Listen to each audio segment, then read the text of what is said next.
Cheating wife who abandoned me during my hospitalization now seeks forgiveness after 12 long years. It was a typical Monday afternoon when my doorbell rang, its sound echoing through the empty hallways of my house.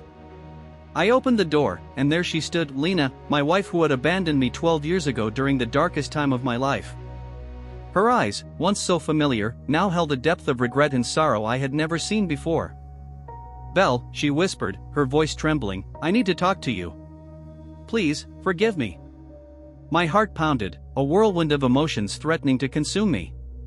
What could she possibly say after all these years? Today's story will keep you on the edge of your seat. Trust me, you won't want to miss this one. So, grab your favorite drink, get comfortable, and let's get into it.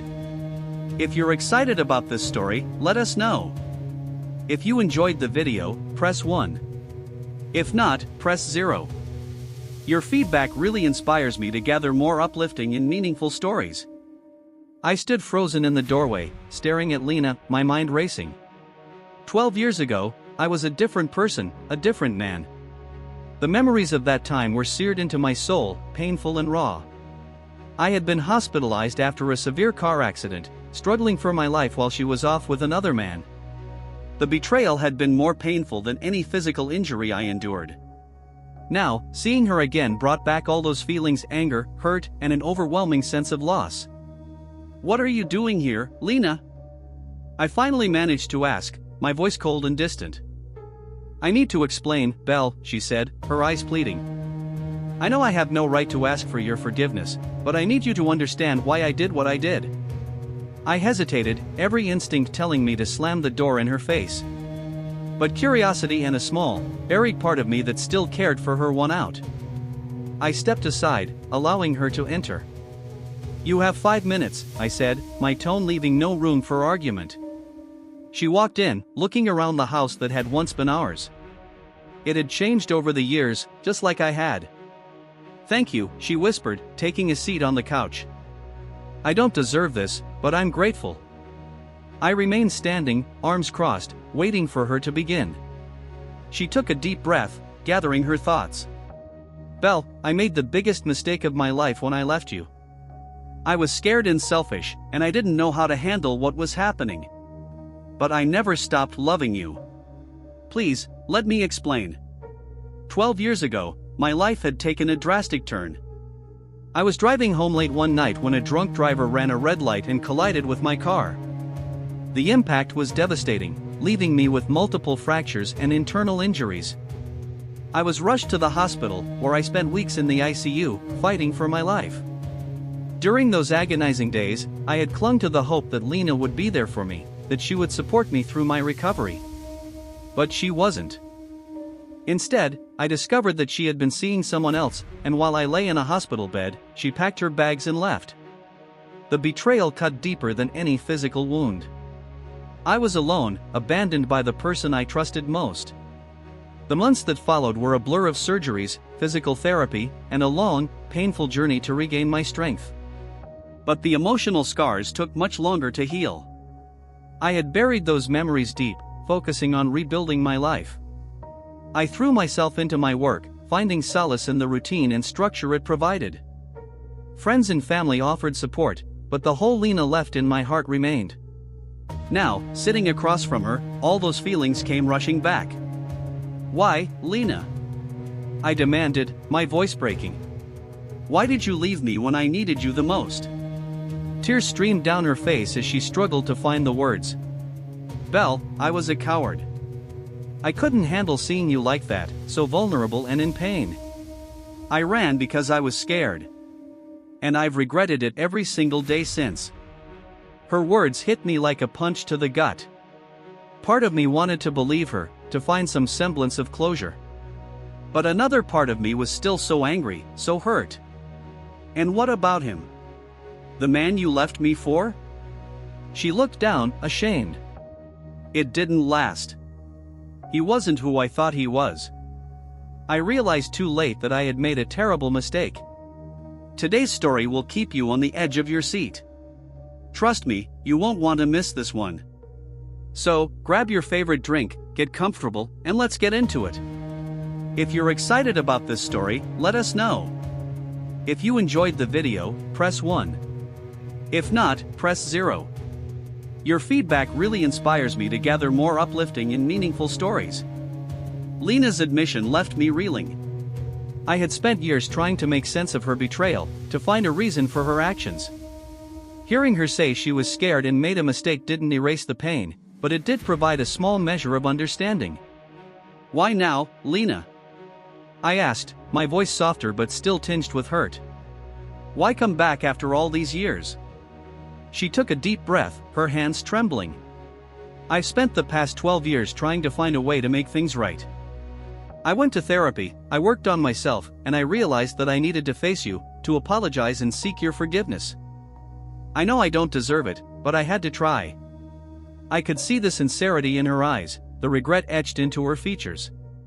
It was clear she had been through her own struggles, her own journey of self-discovery. But forgiveness wasn't something I could give lightly. The wounds were still too deep, the scars too fresh.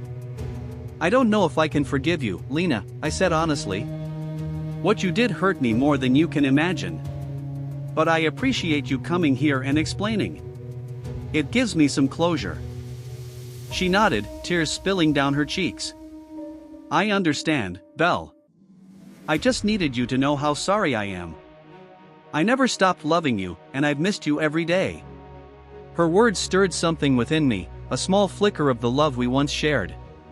But the pain was still there, a reminder of the betrayal that had shattered our lives. The days that followed Lena's visit were filled with introspection. I replayed our conversation over and over in my mind, trying to make sense of my feelings. The anger and hurt were still there, but so was a small, growing sense of empathy. I decided to visit an old friend, someone who had been by my side during those dark days. Mark had seen me at my worst and had offered unwavering support. I needed his perspective, his wisdom. As we sat in his backyard, the sun setting in the distance, I told him about Lena's visit. He listened quietly, his expression thoughtful. "Belle, forgiveness is a powerful thing," he said finally. "It's not about forgetting what happened or condoning her actions. It's about finding peace within yourself." His words resonated with me. I realized that holding on to the anger and hurt was like carrying a heavy burden. Forgiving Lena didn't mean I had to forget or excuse her betrayal. It meant allowing myself to heal, to move forward. With a sense of clarity, I decided to reach out to Lena. We agreed to meet again, this time in a more neutral setting, a park where we used to spend time together. As we walked along the familiar paths, I felt a mix of emotions, nervousness, apprehension, but also a glimmer of hope. "Lena, I've thought a lot about what you said," I began, my voice steady. "I can't promise that I can forgive you completely, but I'm willing to try. For both our sakes." She looked at me, her eyes filled with gratitude and relief. "Thank you, Belle. That means more to me than you can imagine." Rebuilding our relationship was a slow and delicate process. We took small steps, meeting for coffee, having long conversations, and gradually opening up to each other. The pain and betrayal were still there, but so was a growing sense of understanding and empathy. Lena shared her journey of self-discovery, the therapy sessions, and the realizations she had about her actions. She didn't make excuses, but she offered insights into her mindset at the time. It helped me see her not just as the woman who betrayed me, but as a flawed human being who had made a terrible mistake. I shared my own struggles, the physical and emotional scars that had shaped me over the years. It was cathartic, a release of the pain I had held onto for so long. Through our conversations, we began to find common ground, a tentative foundation on which to rebuild. One evening, as we sat by the fireplace in my living room, Lena looked at me with a mixture of hope and apprehension. "Belle, do you think we can ever be what we once were?" I took a deep breath, considering her question. "I don't think we can ever go back to what we were, Lena. Too much has happened. But maybe we can build something new, something stronger." She nodded, a small smile playing on her lips. "I'd like that. I'm willing to do whatever it takes to make things right." The journey towards redemption and forgiveness was far from easy. There were moments of doubt, times when the past threatened to overshadow the progress we had made. But we persevered, driven by a shared desire to heal and rebuild. Lena found a job in the city and moved into a small apartment.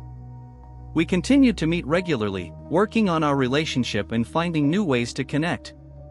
It wasn't always smooth, but it was real, and it was honest. Through it all, I discovered a newfound strength within myself.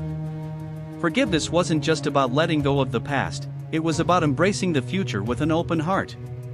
It was about finding the courage to trust again, to believe in the possibility of redemption. As the months passed, our bond grew stronger. We began to share more of our lives, attending family gatherings, celebrating birthdays, and creating new memories. It wasn't perfect, but it was a start. One evening, as we walked along the beach, the sound of the waves crashing against the shore, Lena turned to me with a serious expression. "Belle, there's something I need to tell you." My heart skipped a beat, a sense of foreboding creeping in. "What is it?" She took a deep breath, her eyes filled with a mixture of fear and determination. "There's something I've been keeping from you, something I need to confess." Lena's confession left me with more questions than answers. The journey we had embarked on, the fragile trust we had built, now seemed uncertain. Her words hung in the air, heavy with the weight of untold truths. "What do you mean?" I asked, my voice trembling. She looked down, her hands shaking. "There's more to the story, Belle. More than you know. And it's time you knew the truth."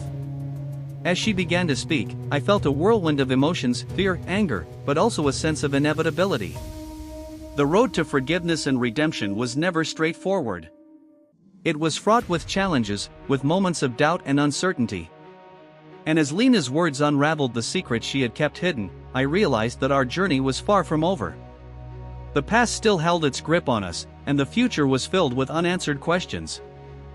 But in that moment, I made a choice. I chose to listen, to face whatever truths she revealed, and to continue the journey we had started. Because forgiveness wasn't a destination, it was a journey. And we were still on that path, together. As the sun set over the horizon, casting a golden glow over the ocean, I took Lena's hand in mine. The future was uncertain, the past still haunted us, but in that moment, we had each other. And maybe, just maybe, that was enough. Questions to ponder. What secrets did Lena reveal to Belle, and how will they impact their relationship moving forward? Can Belle truly find it in his heart to forgive Lena completely, or will the past continue to haunt them? What challenges lie ahead for Belle and Lena as they navigate the complexities of rebuilding their relationship? Will they be able to create a new future together, or will the weight of their past ultimately tear them apart? These unanswered questions linger, leaving readers to wonder about the complexities of forgiveness, redemption, and the enduring power of love. Crazy, right? But hold on, because the next story is going to blow your mind even further.